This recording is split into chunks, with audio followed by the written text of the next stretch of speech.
Oke, semoga sudah terlihat. Oke, so first of all, my name is Nizar. I am one of the academic personnel in Kaplan Edutech Surabaya, and it's been an honor to share with you the strategies in nailing TOEFL IBT 100 in the end of 2022 under the title webinar of Wrap Up 2022 with TOEFL IBT. Just like a year ago, 2021, Italy menjuarai Euro 2021. Tanpa disadari, secepat itu kita sudah mencapai bulan Desember, sudah ketemu sebuah major football tournament lagi, dan tanpa diikuti oleh European Champions Italy, Nerazzurri. Jadi dengan seiring berjalannya waktu yang begitu cepat, kita akan dihadapkan pula dengan unpredictable conditions yang who knows, siapa yang akan bisa memprediksi bahwa Italy, the mighty Nerazzurri team, will be absent from the World Cup for the second time. That's really ironic and tragic, tapi that's life. Jadi, so is with 2022, kita sudah mencapai bulan Desember, hopefully dengan menutup 2022 dengan pengetahuan TOEFL yang mumpuni, semoga teman-teman punya bekal yang cukup yang semoga yang bisa saya share siang hari ini bisa menjadi entah motivasi atau inspirasi atau bekal tambahan untuk menghadapi 2023 dengan lebih kepercayaan diri yang bertambah di TOEFL IBT pada khususnya. Oke, langsung saja saya mulai.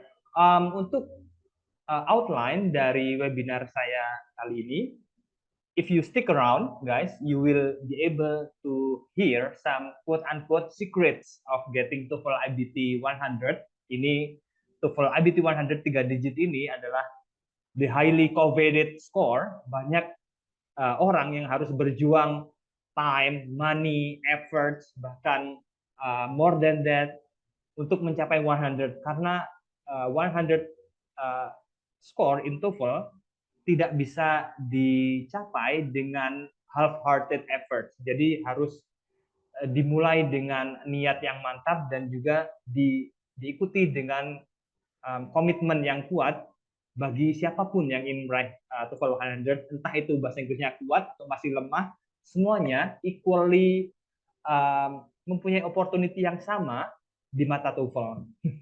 TOEFL is the great equalizer, teman-teman. Oke, akan ada hal-hal yang sebaiknya teman-teman lakukan jika ingin mendapat TOEFL 100 dari tiap seksi TOEFL IBT. Ada juga hal-hal yang sebaiknya teman-teman jauhi dalam rangka mendapatkan 100 di TOEFL IBT. Baik, I hope you are as excited as myself. Oke.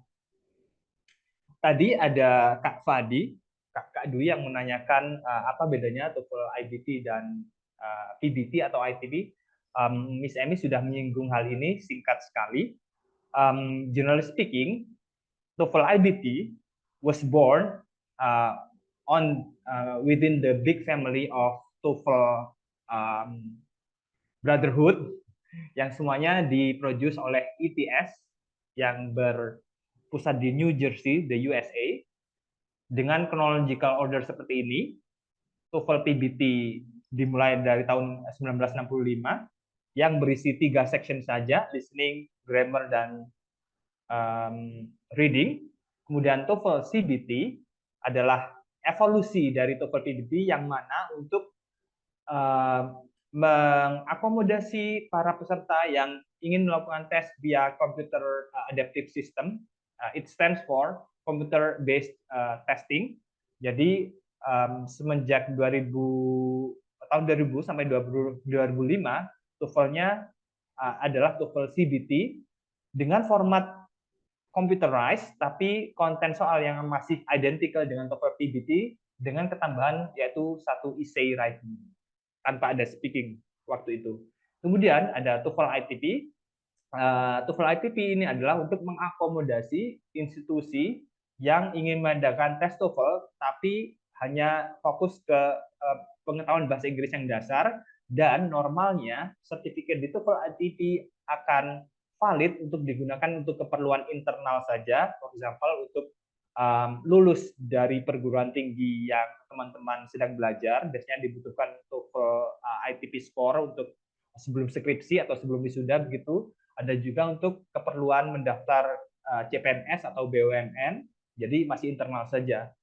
Untuk keperluan ke luar negeri, tentu saja kita membutuhkan the latest production of TOEFL family, yaitu TOEFL IBT, TOEFL Internet Based Test, yang mana yang diujikan adalah semakin komprehensif karena tidak hanya grammar, listening, dan reading yang diujikan di TOEFL PBT, CBT, dan ITP, tapi sekarang sudah ada speaking dan writing pula untuk benar-benar menunjukkan bahwa si candidate adalah pengguna bahasa Inggris yang kompeten dan siap menghadapi pembelajaran bahasa Inggris di kampus-kampus luar negeri. For your information, Miss Amy sudah menyebutkan juga, TOEFL stands for Test of English as Foreign Language, Internet Based Test, IBT-nya. Jadi, tes ini digunakan untuk menyaring siapa saja kandidat yang ingin masuk ke sebuah university, apakah bahasa Inggris mereka sudah mumpuni, ataukah karena kalau tidak memenuhi TOEFL score yang diinginkan, tentu saja itu sudah merefleksikan kemampuan bahasa Inggris orang tersebut, dan nantinya jika dipaksakan untuk belajar di luar negeri yang mana profesornya akan menggunakan bahasa Inggris dan menerangkan, and then you guys are expected to present your work in English in front of your classmates and the teachers, and as well as you must write your thesis in English. Jadi semuanya dalam bahasa Inggris yang akademik dan tidak sehari-hari, of course.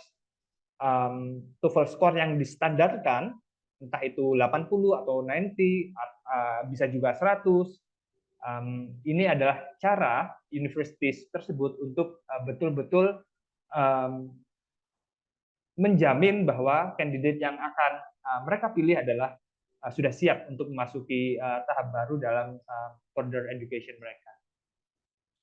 Selanjutnya, fokus kita kali ini adalah TOEFL IBT yang dimunculkan pertama kali di tahun 2005 sampai sekarang, of course. Fee-nya seharga $205. Ini setara dengan kurs hari ini 3.163.000. Ini cukup deh buat beli kulkas 2 pintu sama isinya sedikit. Jadi pastikan teman-teman jikalau berencana untuk tes TOEFL IBT, karena pembayaran $205 ini hanya berlaku untuk satu kali tes. Jadi seandainya, God forbid, teman-teman mendapatkan skor yang kurang memuaskan, ya to be honest, teman-teman harus membayar lagi $205 untuk tes lagi. Jadi pastikan teman-teman punya strategi yang kuat dulu sebelum tes. Jadi tinggal membayar 3.163 sekian. Sekali saja sudah cukup untuk langsung mendaftar ke kampus yang teman-teman inginkan daripada tes sampai 2 atau 3 kali. Oh my God, hampir 9 juta kalau sampai 3 kali tes. Itu bisa dapat kulkas 1, TV 32 inch 1, mungkin sepeda listrik 1. Jadi please budget your time well. Tesnya dilakukan dengan computer based. Ada good news sejak 2021. ITS juga menyediakan tes TOEFL IBT di rumah Anda masing-masing. Jadi Anda tidak perlu datang ke test center. Dengan ketentuan spek komputer teman-teman bisa memenuhi apa yang digariskan oleh ITS. Semua tes dibuat dan diberlakukan dan akan diskor oleh ITS di New Jersey. Berbeda dengan TOEFL saudara tuanya si TOEFL IBT yang hanya 3 section plus 1 section tambahan, yaitu writing di TOEFL CBT, akan ada 4 section. Yang pertama adalah reading, selalu dimulai dengan reading. Waktunya adalah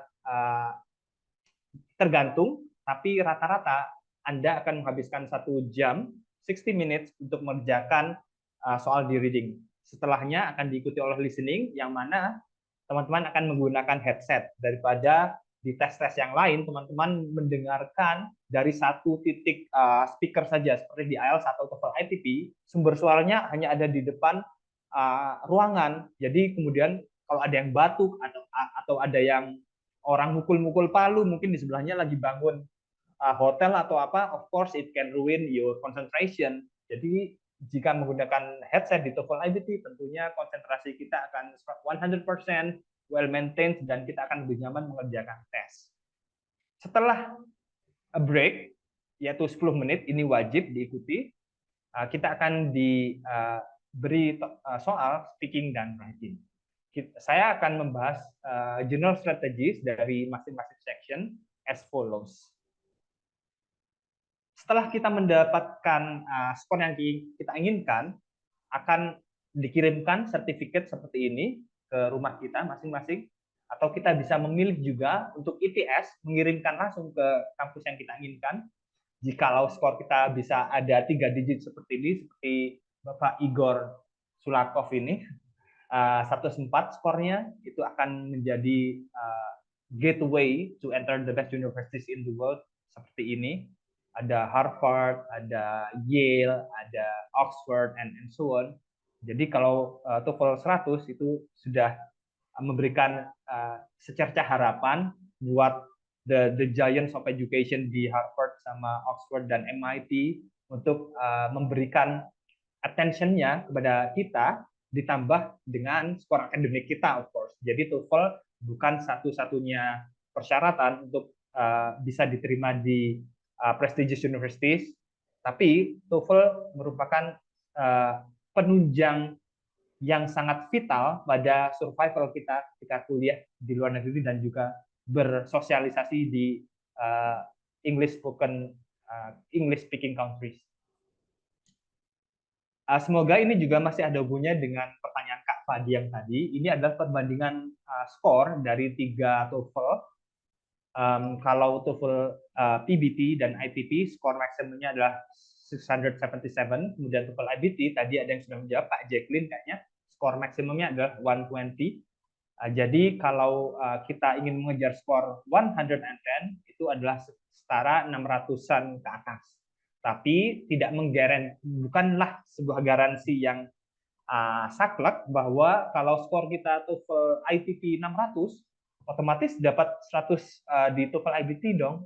Unfortunately tidak semudah itu, teman-teman. Perlu dipahami bahwa karena TOEFL IBT ada speaking dan writing, of course, scope tesnya perlu diadaptasi lagi. Tapi kalau seorang candidate bisa mendapatkan 500 di TOEFL ITP, itu akan menjadi sebuah awal yang bagus dan sangat berpotensial untuk mendapatkan 100. Mungkin 2 atau 3 bulan akan cukup. Perbandingannya seperti ini, beberapa English test mainstream yang ada di Indonesia, ada prediction, ini biasanya diberikan oleh either institutions like Kaplan atau kampus-kampus yang lain, harganya berkisar sedemikian rupa. Ada weakness dan strength-nya, yang mana cuma bisa digunakan untuk keperluan internal dan dalam negeri saja. Demikian juga TOEFL ITP dengan harga sedemikian. Again, cuma bisa untuk dalam negeri, tapi ITP ini lebih mahal dikarenakan ada logo ITS-nya dan ini sangat official sekali. IBT di lain pihak, as you can see, banyak sekali centangnya, jadi semakin fleksibel, semakin banyak penggunaan, bisa dipakai untuk instead of ITP bisa IBT, tapi pastikan teman-teman menyediakan dana yang cukup dan of course persiapan mental yang cukup pula. Ada juga kompetitor dari IBT yaitu IELTS yang $100 lebih mahal, $10 lebih mahal. Kalau kurs sekarang 215 USD akan setara dengan 3.300.000. Jadi 150.000 lebih dari TOEFL IBT. Oke, TOEFL IBT lebih murah. What are you waiting for? Go to TOEFL, not IELTS. No. Both tests are equally compatible. Oke, Saya akan mulai dengan section pertama dari TOEFL IBT. Yang pertama adalah TOEFL IBT Reading. Semua soal akan muncul di layar, termasuk juga countdown timer. Bacaan akan ada di sisi kanan, pertanyaan akan ada di sisi kiri. Kita bisa kembali atau go to next di reading. Jadi tidak perlu khawatir kalau kita ingin berubah jawaban. Ada beberapa hal, sama halnya kalau di tiap tahun baru kita punya resolusi tahun baru. Kita ingin berubah menjadi orang lebih baik. For example, mungkin tahun 2023 saya akan lebih banyak nge-gym, mungkin saya akan lebih banyak makan makanan sehat, atau saya akan mengurangi makan petis. Kalau ada yang tahu petis, jadi attitude seperti ini juga berlaku di TOEFL. Ada hal-hal yang perlu kita lakukan, terutama di reading. Saya akan mengambil konsep triple A. Yang pertama adalah active reader. Active reader adalah ketika disodori bacaan di TOEFL, kita tidak membaca dengan pikiran yang kosong. Kita sambil baca, memang mata kita membaca, tapi pikiran kita entah terbang kemana kayak kuyang mungkin.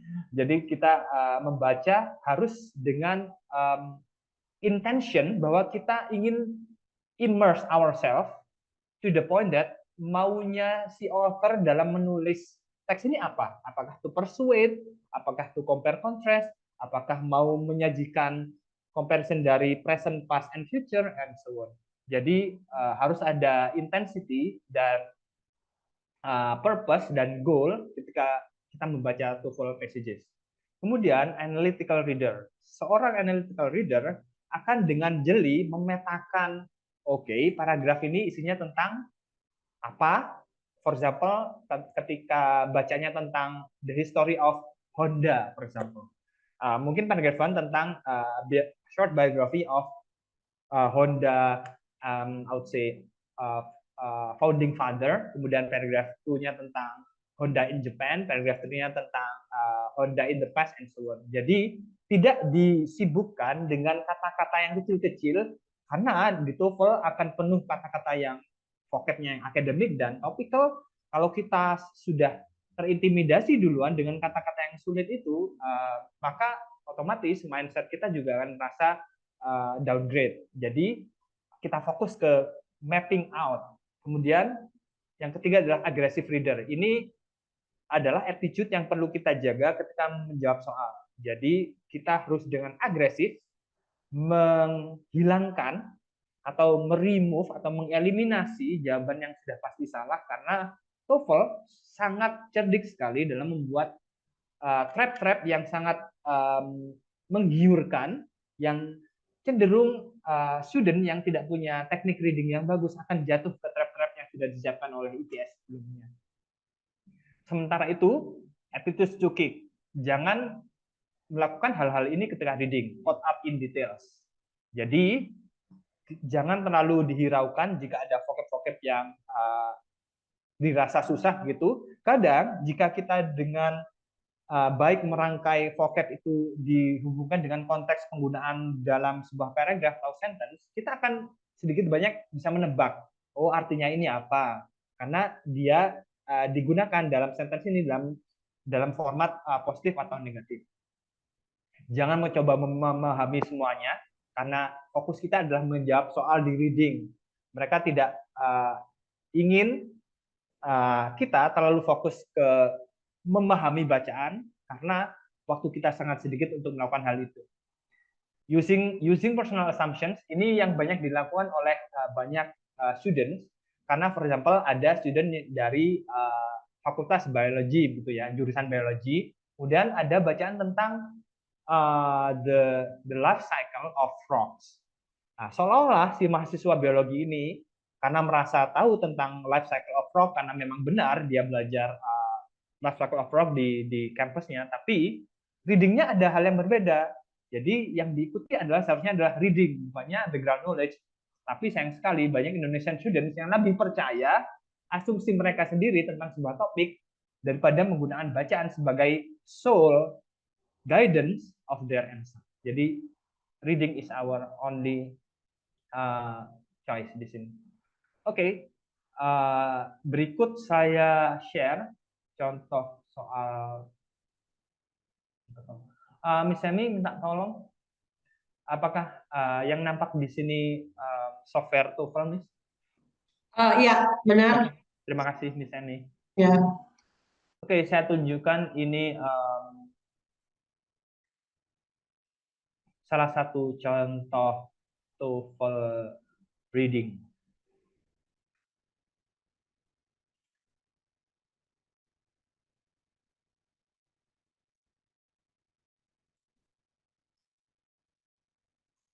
Oke, di sisi kanan ada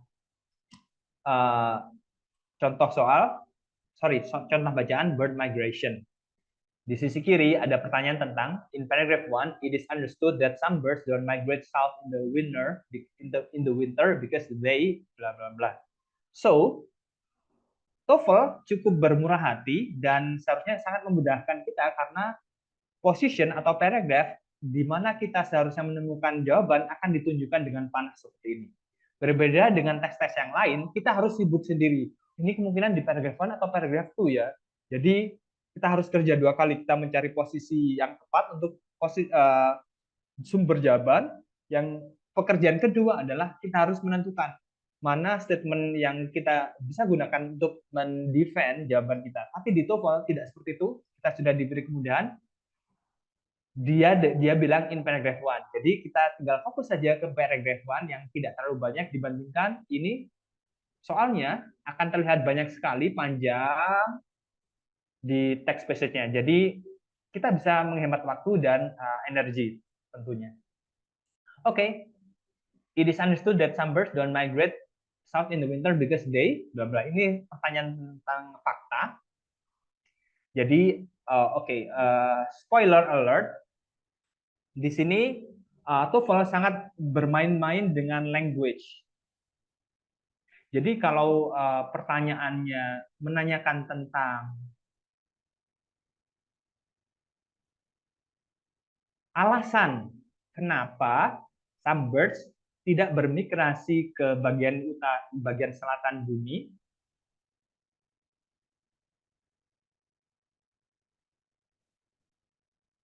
oke, dengan fokus ke paragraph 1 saja, kita akan sedikit banyak bisa membuat prediksi.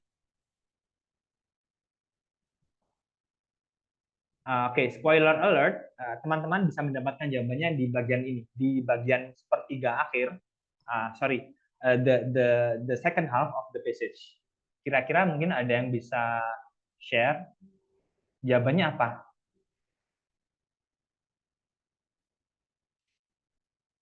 An aggressive reader akan dengan cepat mengeliminasi jawaban yang kurang pas. Kak Roderick dan Kak David masih kurang tepat.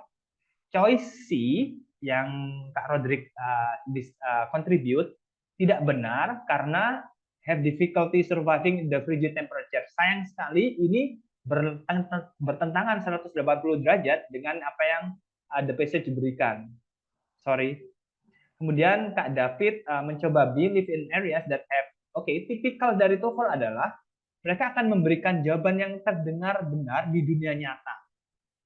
Tapi readingnya tidak eksplisit menyatakan seperti itu.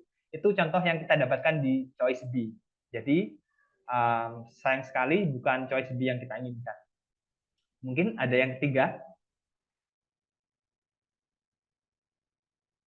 Already live in a warmer condition?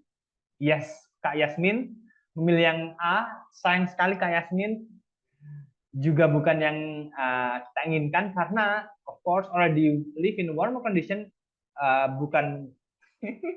Oke, Kak Aisyah, sayang sekali kita cuma punya empat option ya, A, B, C, D. I-nya mungkin bonus ya. Oke, Kak Fajar, good job. Yang kita butuhkan adalah delta.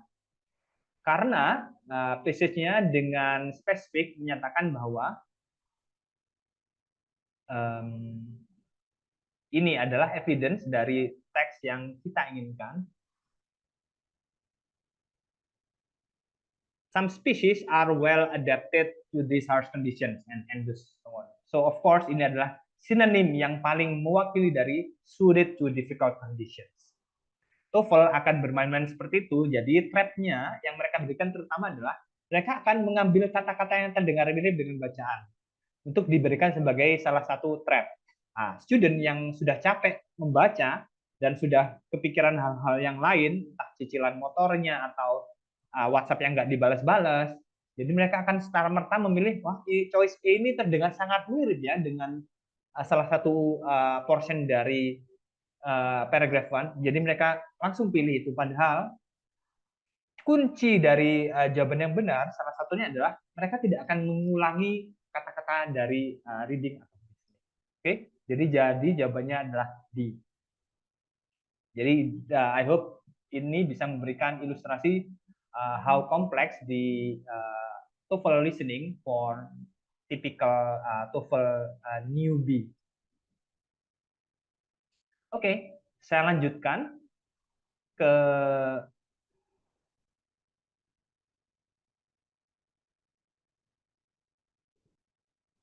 section yang kedua. Oke, guys, di TOEFL IBT kita sangat diberikan kemudahan, bahkan sangat direkomendasikan untuk take notes. Jadi kita akan diberikan some pieces of paper, 3 lembar kertas. Di kertas itu kita bisa menulis note dari listening atau reading atau apapun yang kita rasa perlu kita butuhkan untuk menjawab soal.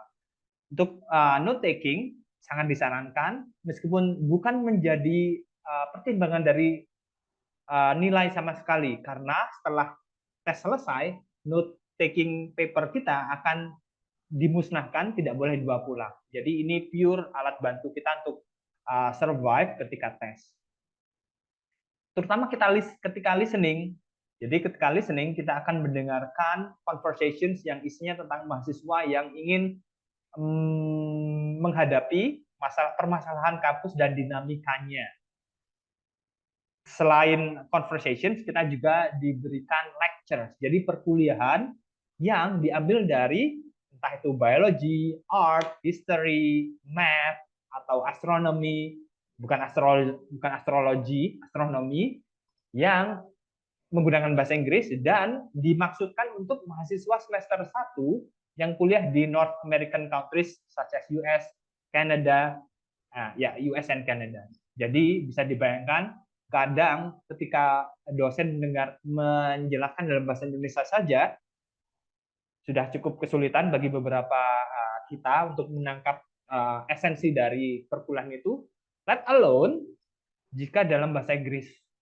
Dalam bahasa Inggris kita, for example, saya dari jurusan sosial, kemudian ada TOEFL questions tentang math atau biologi. Memang tidak, pertanyaannya bukan tentang seberapa bagus math atau biologi kita, tapi penggunaan bahasanya ketika diperuntukkan untuk membahas math atau biologi akan terasa sangat sukar dan tidak terbiasa buat social students ketika diberikan materi tentang STEM dalam bahasa Inggris dan sebaliknya. Tapi dengan strategi yang bagus, seharusnya ini bisa di-handle dengan baik. Sekali lagi, konsep AAA di reading bisa kita emulate di listening. Silakan diikuti 3 hal ini ketika menjalankan listening di TOEFL IBT atau listening in English in general. Be an active listener. Jadi sangat tidak disarankan kalau teman-teman mendengarkan audio di TOEFL sambil ya tidak fokus atau sambil memikirkan hal yang lain, karena jika kita tidak take note, kemudian listening kita juga kurang tajam, of course kita akan kehilangan informasi penting yang siapa tahu akan diberikan ke soal listening-nya sesudahnya. Kita perlu juga menjadi aggressive listener, yaitu kita tahu ketika kita mendengarkan informasi mana yang minor yang kita tidak perlu take note dan kemungkinan besar tidak akan diberikan di soal. Selanjutnya, analytical listener. Analytical listener adalah listener yang tahu mana bedanya hal yang penting, main idea, dan mana yang tidak terlalu penting, yaitu minor information.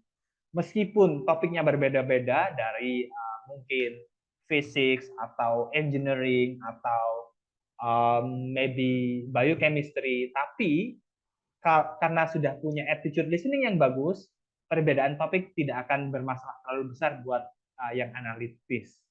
Jika ingin mendapatkan TOEFL 100, minimal teman-teman harus mendapatkan 80% jawaban yang benar. Ini juga berlaku di TOEFL reading. Akan tetapi, jangan melakukan 3 hal ini ketika TOEFL listening. Losing focus and concentration, this is red flag. Jangan sampai kehilangan fokus. Jadi kita harus berlatih gimana menjaga fokus dan konsentrasi kita hampir 1 jam ketika listening. Unfamiliar with listening features. Jadi untuk yang belum pernah sama sekali prep atau berlatih dengan TOEFL IBT langsung mengambil tes akan merasa awkward dan shocked ketika tahu bahwa ada fitur dari listening TOEFL IBT yang agak aneh dan kita perlu saran yang tepat untuk menghadapinya. Kemudian jangan mengandalkan apa yang terucap saja. Sometimes yang tidak terucap itu malah yang penting. Contohnya seperti ini. Ada conversation, si cowoknya bilang, I just don't remember how to do this calculus problem. And then ada temannya mereply, oh, come on now, you attended Dr. Brown's lecture. You did, didn't you? Si cowoknya bilang lagi, yeah, I guess I didn't pay much attention then. Kemudian ada soal seperti ini. What does the woman mean by come on now? The woman is A, B, C, D. Masih teman-teman ingat tadi, si ceweknya specifically bilang, oh, come on now, you attended Dr. Brown's lecture. You did, didn't you? Fokusnya di come on now ini. Kira-kira mungkin teman-teman sekali lagi bisa kontribut jawaban yang teman-teman rasa benar untuk yang listening sampel ini. Oke, Kak Rodrik dan Kak Rizky kompak banget. Kak David juga. Oh, soulmate ya, tiga-tiganya mungkin. Oke, betul sekali. Jawabannya adalah C. To express her disbelief that the man doesn't remember. Jadi kalau kita fokus ke literal meaning saja, come on now, bisa berarti inviting, karena come on now bisa diartikan ayo, atau mari, marilah, atau ayo deh, begitu. Nah, tapi konteksnya di sini adalah come on now, you attended his lecture, didn't you? Something like that. So of course sih. Good job Kak David dan teman-teman. Thank you for the active participation.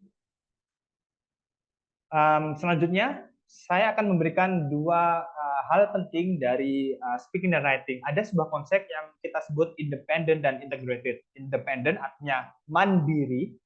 Di sini kita diminta untuk memberikan sampel speaking dan writing yang pure berdasarkan inisiatif kita, ide kita, persetujuan kita, dan cara kita mendefend atau menjustifikasi atau membenarkan kenapa pilihan kita benar. Jadi terserah kita. Kemudian ada juga integrated, artinya terpadu. Di sini speaking dan writing kita tidak boleh menggunakan opini kita. Jadi speaking dan writing integrated haruslah clean dan free dari personal thinking. Jadi tugas kita adalah mereport kembali atau merangkum dan mensynthesize konten dari listening atau reading dalam speaking dan writing kita. Saya mulai dari TOEFL IBT speaking. Kita akan speaking 4 kali menggunakan headset. Dan tiap speaking kita akan diberikan waktu yang sangat sempit sekali. Seperti teman-teman lihat, nomor 1 cuma 45 detik saja untuk berbicara dengan per person time cuma 15 detik. Ini buat bernapas 3 kali saja nggak cukup ini 15 detik. Tapi itulah waktu yang diberikan kepada kita. Di nomor 1, independent speaking, ini seperti nama yang tersirat, kita harus memilih 2 hal, kemudian yang mana kita agree atau disagree. Kemudian kenapa kita agree atau disagree. Kemudian 3 yang lain, kita diberikan waktu 1 menit untuk merangkum konten yang akan diberikan kepada kita sebelumnya, dan ketika diberikan konten tersebut, we need to actively take notes about the content from listening and reading and so on. Kemudian kita sampaikan kembali dalam 1 menit dengan ide-ide yang relevan, dengan kalau bisa grammar yang bagus dan vocab yang tidak mengulang apa yang sudah diucapkan sebelumnya. Yang saat speaking akan sangat bijaksana sekali kalau kita melaksanakan 3 hal ini. Yang pertama adalah speaking confidently. Memang video kita tidak akan terlihat, tapi dari suara kita akan terlihat. Jadi ketika ada candidate yang speakingnya ragu-ragu, biasanya ini adalah disebabkan oleh karena tidak take note dengan baik, jadi banyak hal yang dia missing. Jadi akan seperti itu. Jadi itu bukan hal yang meyakinkan. Jadi at least seandainya kita ada yang miss, seandainya kita kurang yakin, kita harus pura-pura karena mereka tidak mengetahui bahwa apa yang ada di pikiran kita saat berbicara, karena mereka akan mendengarkan voice kita saja. Jadi speaking confidently is number 1 key. Number 2, of course, cleaning out the responses. Jadi kalau speaking kita bagus, kita fluent, kita pakai logat British mungkin, logat British. Tapi kalau grammar kita masih bolong di sana sini, kita selalu bilang I'm agree. Bukan I'm agree ya guys, I agree. Itu of course skor kita akan di downgrade juga. Jadi kunci speaking yang bagus juga boosting note taking skills. Jadi kalau note taking kita bagus, jadi kita akan punya banyak amunisi dan ingredients yang akan diucapkan ketika speaking. Jadi perlu resep dan strategi pula untuk note taking yang bagus. Jangan melakukan 3 hal ini ketika speaking. Yang pertama, speakingnya terlalu lambat.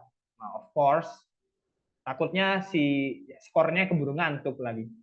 Atau jangan speakingnya terlalu cepat. Negatifnya adalah si listener tidak dapat idenya apa sih, ini ngomongnya cepat banget. Ini benar-benar lancar atau pura-pura cepat aja. So speaking yang bagus adalah speaking yang ideal, yang semacam kita speaking sehari-hari tapi dalam bahasa Inggris saja. Frozen at the start ini paling sering. Jadi begitu waktu timernya berjalan, kita kaget gitu. Akhirnya kita kehilangan 5-10 detik untuk berbicara. Jangan sampai perlu latihan untuk berbicara dengan quick thinking dan spontaneous speaking yang responsif. No organizations. Jadi ketika speaking, untuk mendapatkan 100 in TOEFL, harus ada organizations. Harus punya yang mana yang menjawab pertanyaan, yang mana reason 1, yang mana reason 2, dan supporting details apa untuk masing-masing reason harus jelas. Karena TOEFL benar-benar mengharapkan yang seperti itu. Untuk yang speaking, ini saya kasih special edition bonus. Ada 1 soal, dan kemudian saya akan share 2 contoh speaking, yang mana yang satu skornya tidak terlalu bagus. Yang satu ini adalah student yang TOEFL-nya, believe it or not, dapat 30, perfect score. Kalau tidak percaya, tanya Miss Amy, itu muridnya Miss Amy. Oke, soalnya adalah, nowadays, many couples are choosing to have children later in life, sometimes in their 30s and 40s. In your opinion, what is the best age for a couple to have children and why? Include details and examples to support your opinion. Jadi, ini soal nomor 1 di TOEFL speaking, independent speaking. Apa yang harus kita lakukan saat kita sudah mengetahui soalnya seperti ini? Oreo. Ini adalah sebuah konsep yang cukup membantu, teman-teman. Saya bukannya brand ambassador atau Oreo. No, this is kebetulan aja snack ini pas dengan poin yang akan saya sampaikan. Ketika speaking, gunakan O, opinion. Jadi teman-teman opening dengan opinion teman-teman dulu, apakah agree, disagree, atau neutral. Diikuti oleh R, reason. Pastikan teman-teman kalau ingin 100 punya 2 reason, 2 alasan kenapa agree or disagree. 2 reason itu tidak cukup hanya disampaikan, perlu di-elaborate, perlu di-develop, perlu di-support. Apakah contohnya atau alasannya kenapa reason 1 and 2 teman-teman perlu dipercaya. O, yang terakhir adalah opinion. Ini cuma optional, digunakan jika teman-teman sudah kehabisan ide, sudah kehabisan amunisi, tapi masih ada 5 detik begitu yang berjalan. bisa menggunakan conclusion. Seperti ini template-nya. Untuk menjawab yang tadi, manakah usia yang ideal? 30-an atau 40-an untuk mempunyai anak? Di sini bisa opening, ini adalah aplikasi dari konsep Oreo. Opininya adalah, I believe that it's better to have a baby in our mid-30s and 40s for a couple of reasons. Firstly, parents who concentrate on their career first may have a stable financial blah, blah, blah. The bigger income can reduce a lot of stress and so on. Secondly, adults who wait to become parents until a little later tend to be more prepared and so on. For instance, blah, blah. Jadi ini adalah contoh speaking yang bagus karena punya dua reason dan tiap-tiap reason 1 diikuti oleh explanation and reason 2 tidak explanation lagi tapi example. Dan semuanya ini diucapkan dan diomongkan dalam 45 detik if possible of course. Ini adalah contoh yang saya janjikan sebelumnya. Mari kita dengarkan sampel dari student yang sayang sekali kurang maksimal speakingnya. Si Semi mohon bantuannya jika audionya tidak terdengar ya.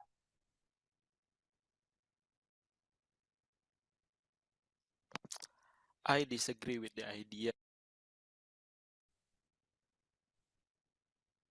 that couple should have child in later in their life. I think it's better to have earlier. I feel this way for several reasons. First, because when we have a child earlier, we still young and still productive to feed them, and we can play with them while they are while we can and they're active too. Second, we can be their friend because we don't have much gap of age. Oke.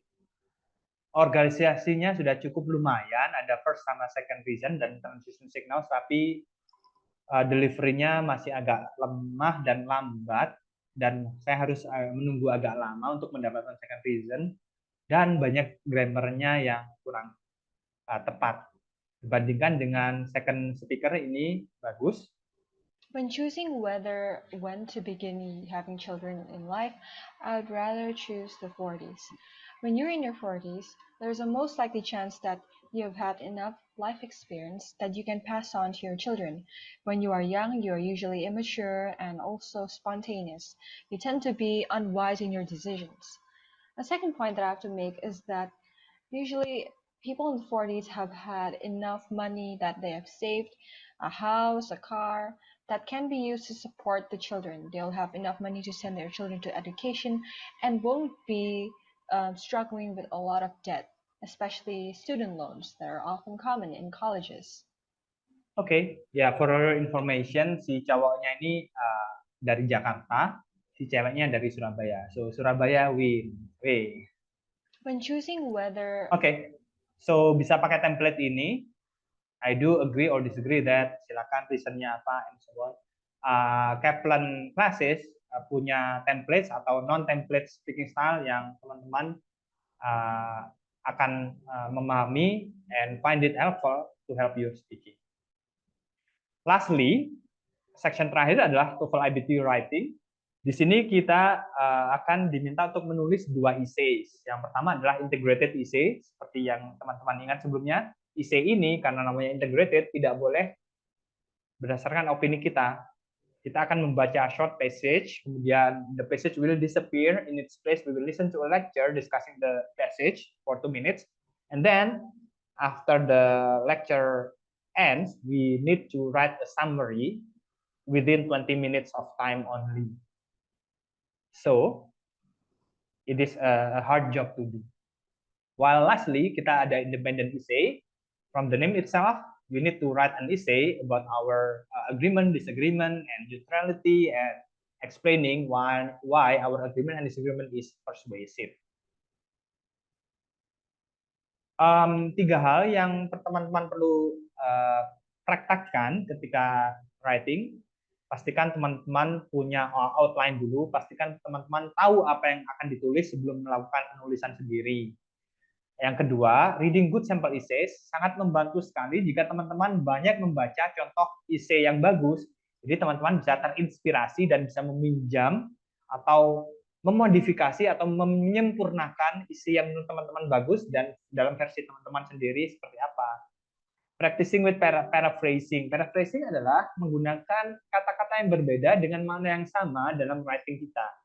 Jadi, jika kita banyak melakukan hal ini, terutama di integrated speaking, it can guarantee that our score can be within the scope of 100 something.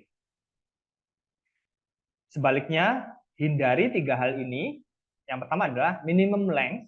Pastikan teman-teman bisa menulis lebih dari 100 kata untuk minimal dapat 100 poin di TOEFL. Pastikan no clear paragraphs.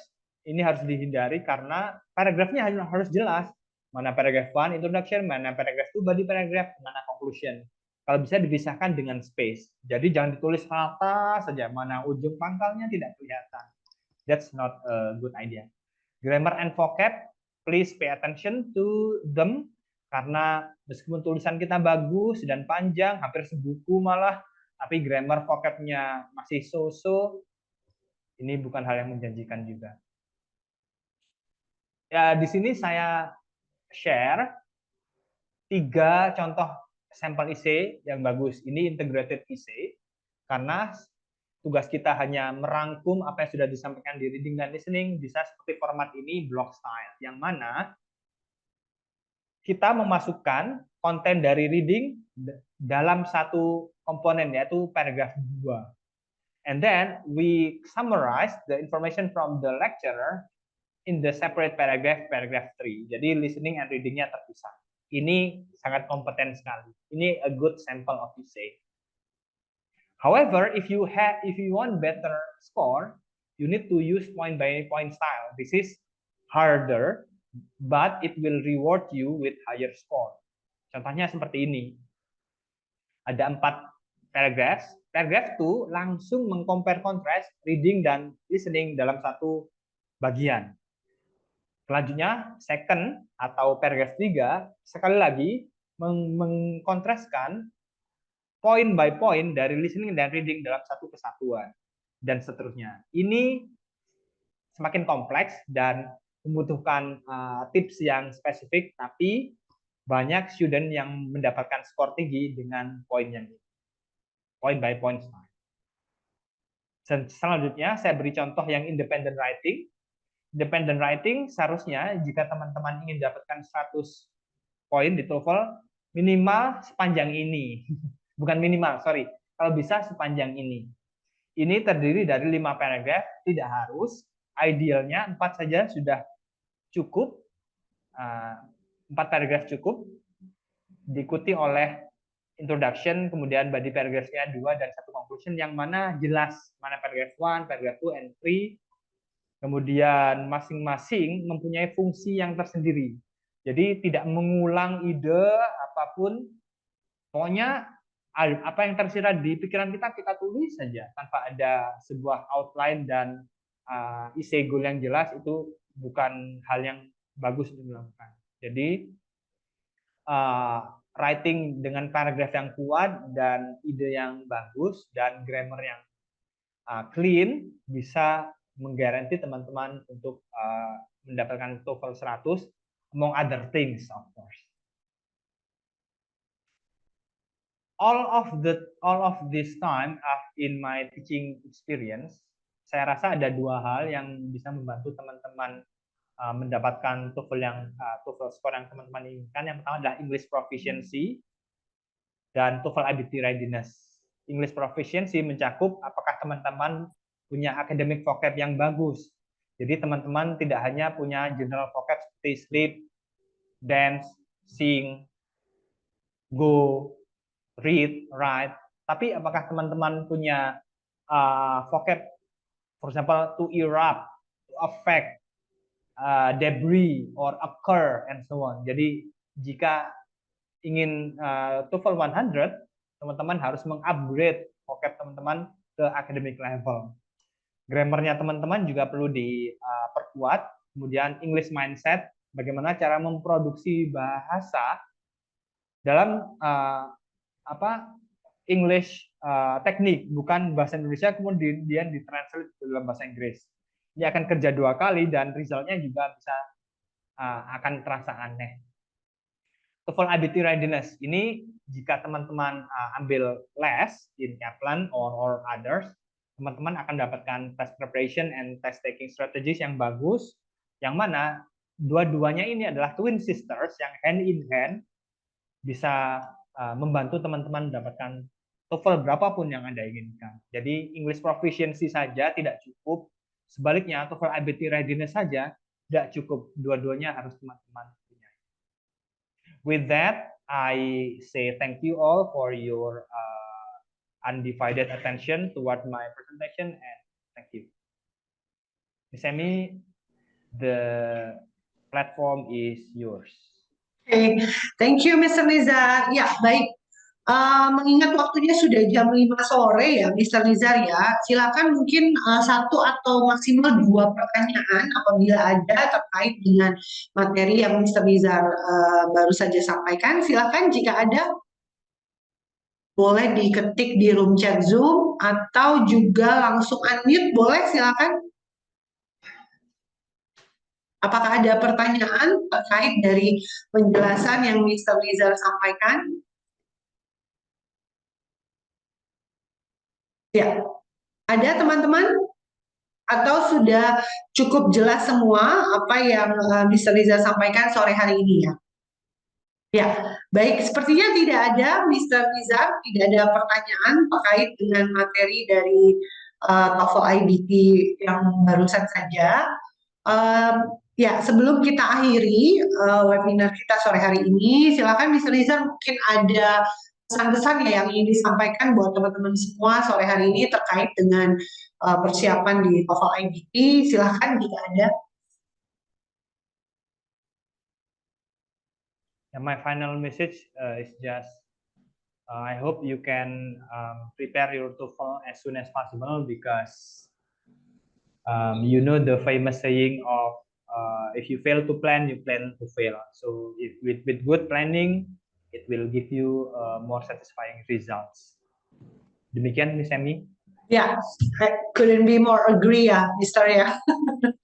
Ya, baik teman-teman. Jadi saya percaya apa yang Mr. Rizal sampaikan itu pasti menambahkan teman-teman semua sore hari ini, dan mungkin untuk bisa mendapatkan TOEFL IBT 100 or di atasnya, tentunya dengan 2 jam, tentunya dengan 1 jam penjelasan Mr. Nizar sore hari ini saja pastinya tidak cukup teman-teman ya, karena teman-teman perlu ada feedback secara personal dari Mr. Nizar misalnya. Nah, sehingga oleh karena itu sore hari ini saya mendorong buat teman-teman semua untuk bisa silakan buat teman-teman semua yang mungkin ada kebutuhan kedepannya untuk mengejar skor tidak hanya di TOEFL IBT, mungkin juga di IELTS, GMAT ataupun tes lainnya, silakan bisa berkonsultasi dengan Kaplan, karena apa yang kita baru saja pelajari itu mungkin hanya cuplikan saja ya dari TOEFL IBT ya.